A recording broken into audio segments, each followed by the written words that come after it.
Right, guys, so that was a solo to Anticosmic Overload by Obscura, an amazing solo played by Christian Muenzer. So we're going to look into this, break down this solo. So the first few things, we're in standard D for this entire solo. And also just bear in mind that there's going to be a lot of work around arpeggios, sweep picked arpeggios with mixing legato and tapping. So you've got to be quite familiar with these techniques. This lesson is not going to be looking how to play these kind of licks and practice these licks. It's just going to break down the actual solo. I will be doing more videos, and I have done some videos on legatos and sweeping, so by all means do watch them. If you're not of a certain, I would say pretty much an advanced kind of player, you may struggle with some of the concepts on this solo. Another little note, there's a few points in this solo where we have to hit the 24th fret, so I'd like to give a little notice that if you don't have a 24th fret, if you go up to 22 frets, you may struggle with some of the little licks. That doesn't mean you can't do it, but you got to struggle getting some of those notes. So that's a few of the disclaimers first. Take your time on this solo. This is, again, very challenging. And hopefully you'll have some fun learning it. I treat this particular solo as more like an etude if you're trying to get really into the whole avenue of, you know, sweep picking with lots of legato, lots of fluid kind of arpeggiated play. So I would treat this very much like a bit of an etude, because there's a lot of those kind of legato sweep arpeggios. Just a final little word on this solo. I've been saying a few times, there's a lot about arpeggios. I'm not really going to break down which arpeggios we're playing on this. I'm not going to really break down the actual theory behind a lot of this, because the video would just end up being 2 hours long. It's just going to be really showing you where the fingers need to go and just how we sort of play some of this from a very top level point of view. If you need more breakdown for this, again, by all means, contact me. I will be doing some lessons showing some of those arpeggios, where they come from, where they fit in. But for this, the purpose of this lesson is solely focusing on that solo. Anyway, I hope you have fun with it, and good luck.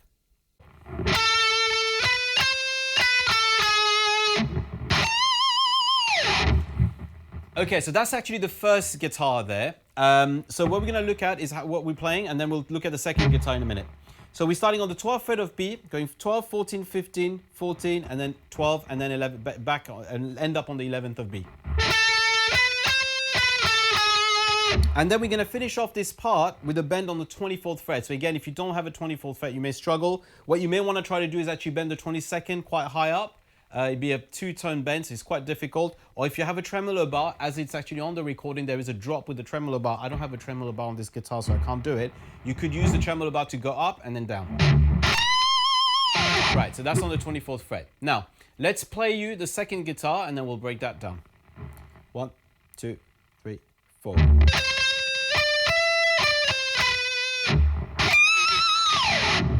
Right, okay, so what happens on the second guitar here, we're starting a minor third up from the previous part. So we're starting on the 15th of B, going 15, 17, 19, 17, 15, 14, and then we're going to do a bend on the 24th fret of E this time.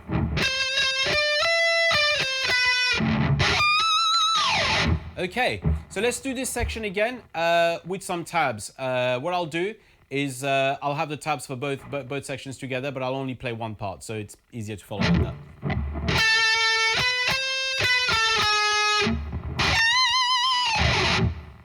Right, okay, and that's for the first bit. Right, okay, now we're going to look at the next section of this solo. This is when the fireworks start happening pretty early on in the solo in this one. It's a series of arpeggios, major 7th arpeggios actually, but let's play it first and then we'll break it down.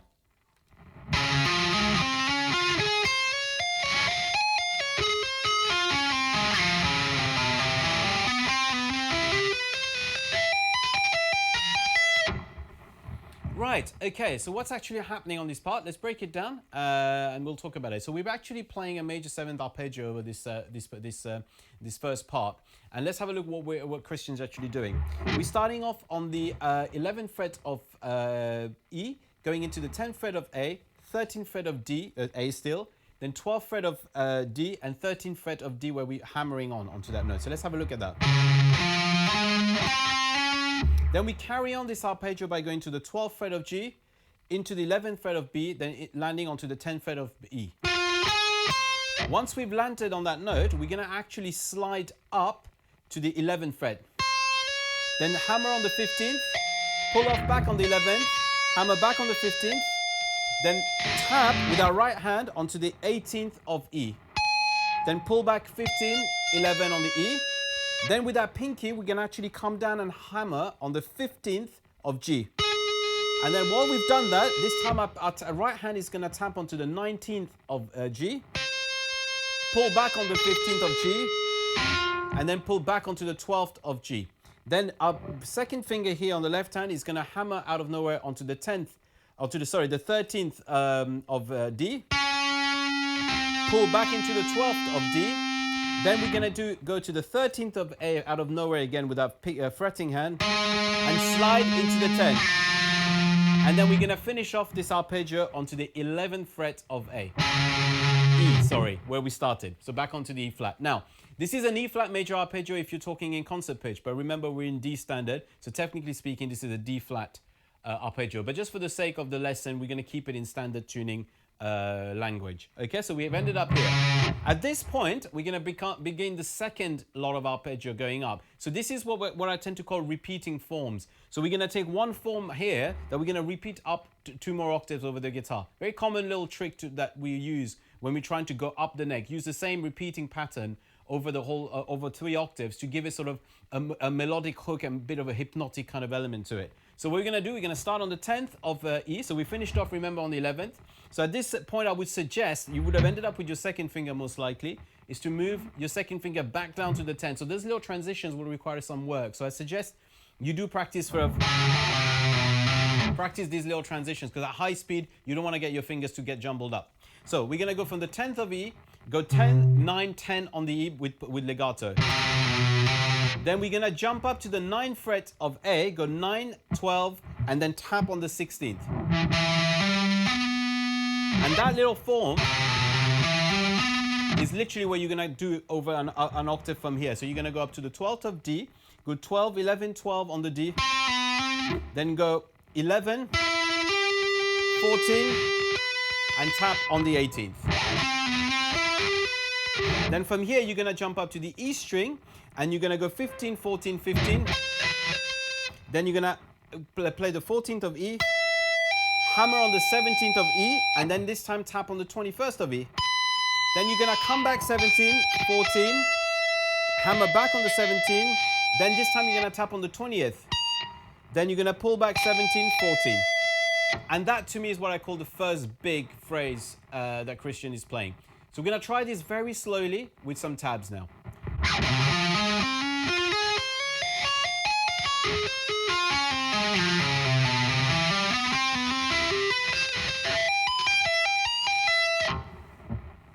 Right, and just a quick last little note about this section. That second lick that we did from here, if you noticed actually when I was playing it, sometimes I don't actually pick the notes as I'm going up. I actually hammer out of nowhere. I realize this might be a bit difficult to do if you haven't really practiced this technique a lot. So my suggestion to you would be maybe initially pick it, but as you get more comfortable with your legato playing on your left hand, try to sort of hammer a lot of notes out of nowhere. It'll keep your playing a lot more fluid, and you'll avoid sort of getting your pick getting caught into string, especially when you're moving up the neck over different octaves. So anyway, so that was the first big lick of this solo. Let's move on to the next part. Right, okay guys, so we're gonna have a look at the next section now. It's going to be a flurry of arpeggio, cascading arpeggios, as I call them, going down the neck. So a mixture of legato playing and sweep picking. So let's have a first look at the section, and then we'll break it down.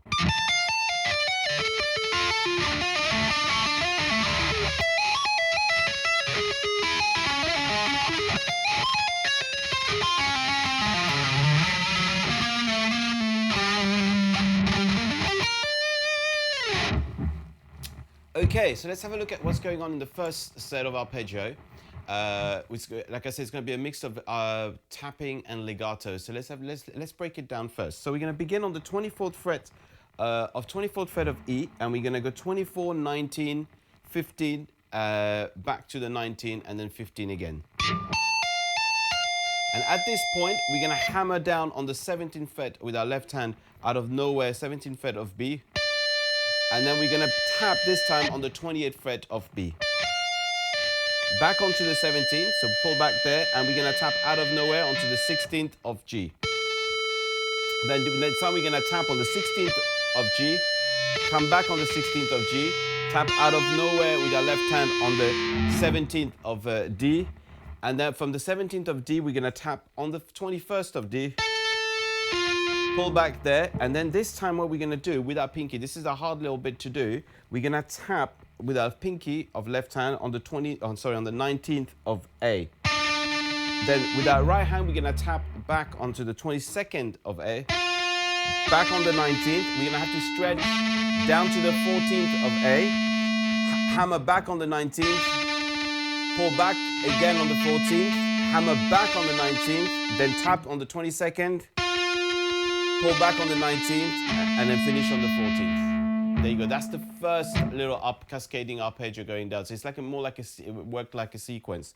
Right, from here, so we've just finished on the 14th fret of A. And what we're gonna do from here, we're gonna actually go back onto the 18th of A, and we're gonna sweep back up the neck. So we're gonna go 18, 16 of D, 15 of D, then 16 of B, then land on the 14th of E, and then we're gonna, at this point, we're gonna hammer onto the 18th of E, and then back on the 14th, hammer back on the 18th, 14th, and then this is when we're gonna start cascading back down. And so we're gonna go onto the 16th of B, and then we're gonna tap onto this 19th of B, pull back on the 16th, then out of nowhere we're gonna go 15th of A, the G, sorry. Tap on the 20th of G, back on the 15th, so you're getting the gist. It's a similar kind of movement.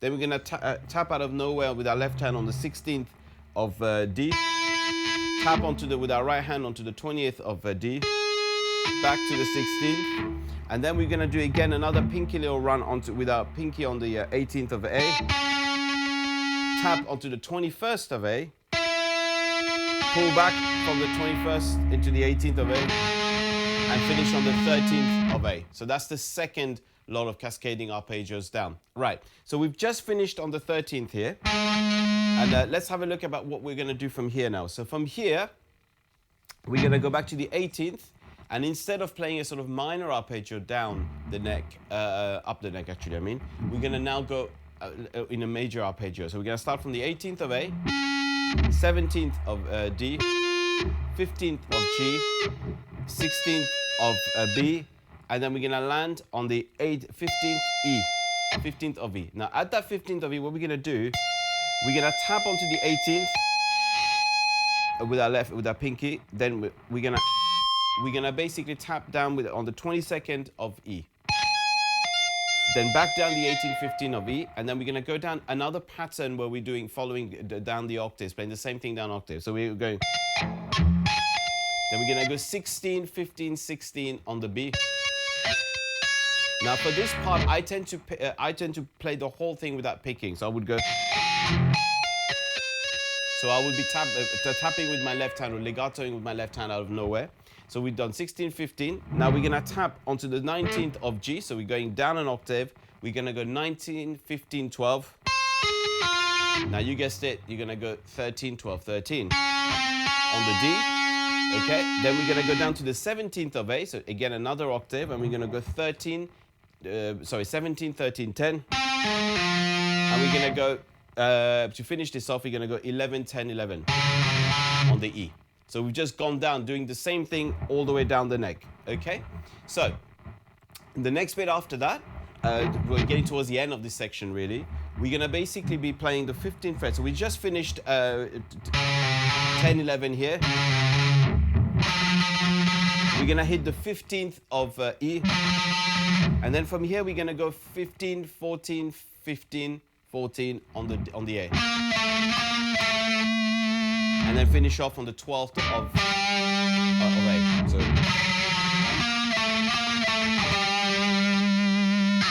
And then we're going to finish with the last little sweep. So what I tend to do here, I'm finished with my first finger, I will swap. There's a lot of little things here in this solo where you have to learn to swap your fingers. Now, what I would suggest you do in these parts is really spend some time working those little transition of fingers. This is what can be, I tend to call them sort of, your finger jumbles, so that you've got to sort of work how to go from an index sort of playing to then putting your pinky down to be able to play the arpeggio that follows suit. So on this last arpeggio, we're basically going to go 12th of A. It's just a typical minor arpeggio going down 5 strings. So 12th of A, then 10th of A, 9th of G, and onto the 10th of B. Then we're going to end up on the 8th of E, and hammer onto the 12th. And there you go. This is going to lead us into the final section of the solo. Okay, so what we're going to try to do now is play this again very slowly with some tabs. All right, let's go through it.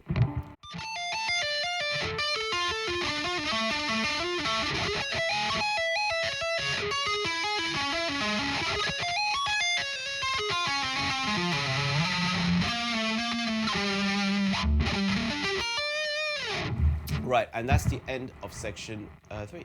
Right, okay guys, so now we're entering the final sections. This is just like any solos, what I tend to call the fireworks section. This is when the drums start accelerating if you listen to the track.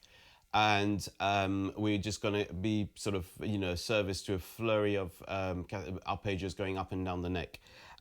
It's probably, I would say, if you're quite familiar with playing arpeggios, sweeps arpeggios, personally I think it's probably the easier section to sort of get into your head. However, just be very careful to get your timing right on this section, because everything's in triplets.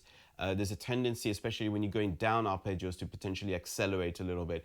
I know I'm quite a victim of that, so I have to really be careful of that. It's very easy that going down, you'll respect the triplet feel, but going up, sometimes there's a tendency to sort of sweep very quickly through. So just be very wary to keep the feel of triplets and not accelerate. Now, a good way to sort of keep a gauge of that is when I play this section, you'll see you starting every new arpeggio with a tap. Make sure that tap lands on the beat and at the start of the bar, and because there's a change of chord happening on the rhythm track. So if you're doing that, you should be in time. Okay, right, let's have a look at playing it through first, and then we'll break it down.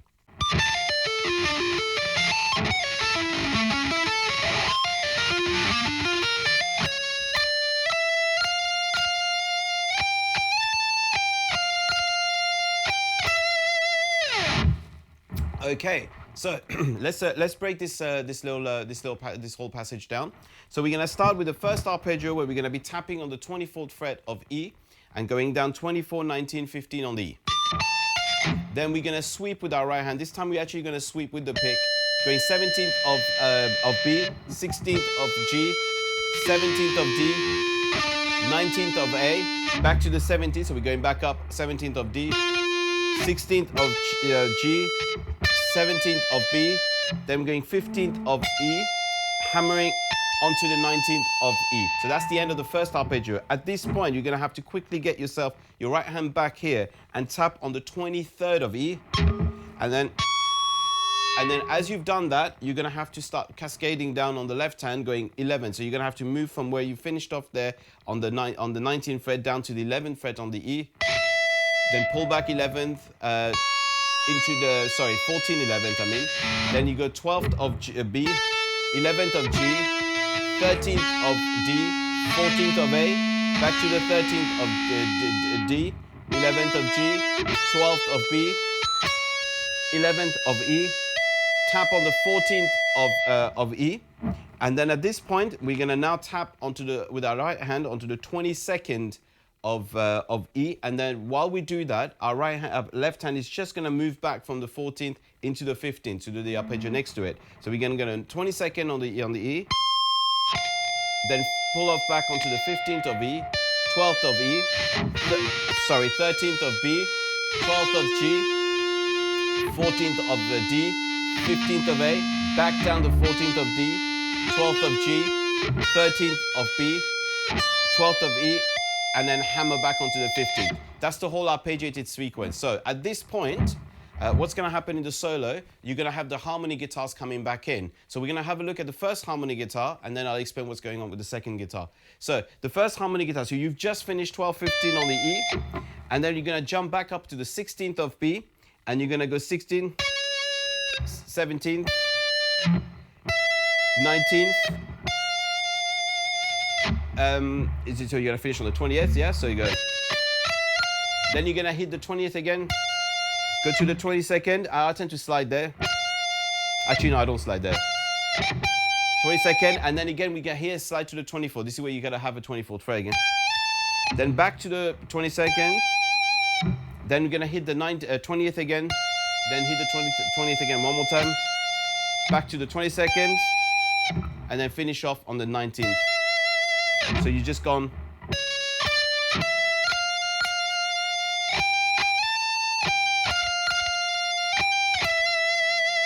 The nice little vibrato at the end. Okay. Now, what's happening with the second guitar? So, just a quick note. From what I've read about Christian Muenzer, he tends to double track all his solos. So, for those of you who are not familiar with double tracking, this is a technique that's been used for a long time by lead guitarists. Not everyone.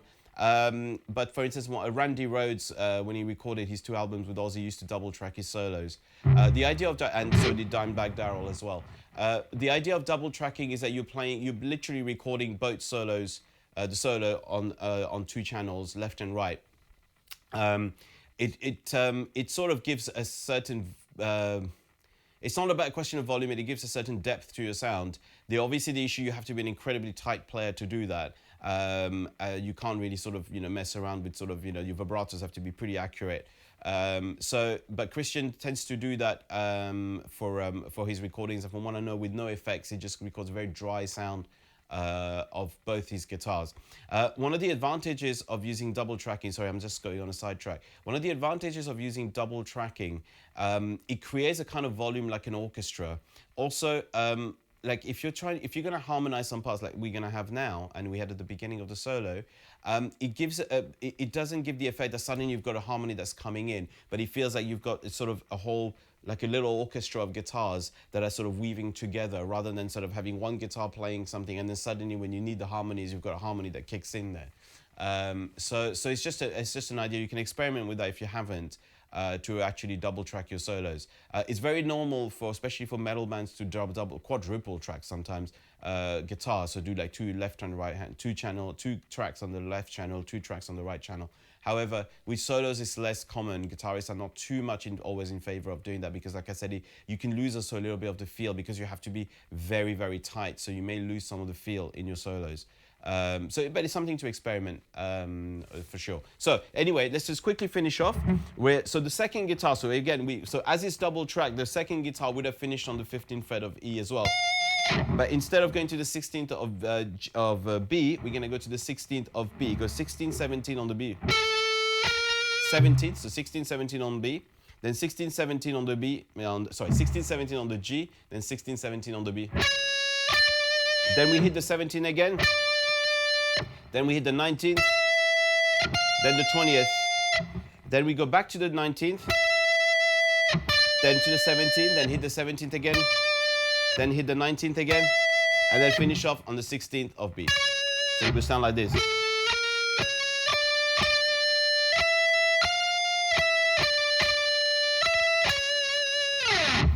And that concludes the solo. So what we're going to do now is have a quick play through this last section of arpeggios and the little melody at the end with some tabs, and then and that will be it. Let's have a look.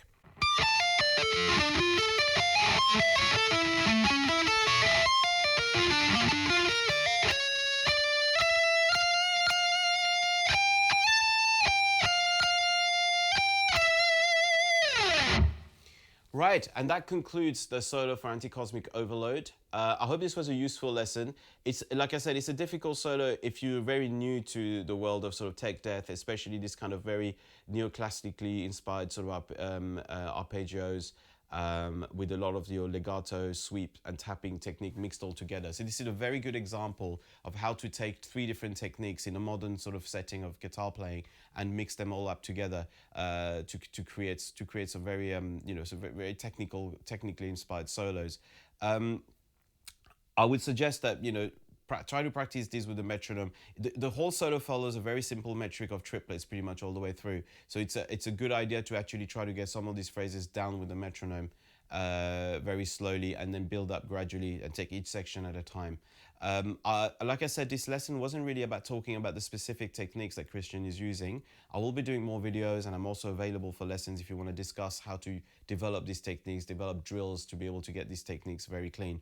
I hope this was useful. If you have any questions, feel free to ask. If you need to get in touch with me, just do so. Don't forget to subscribe, keep supporting the channel, and stay safe and stay metal.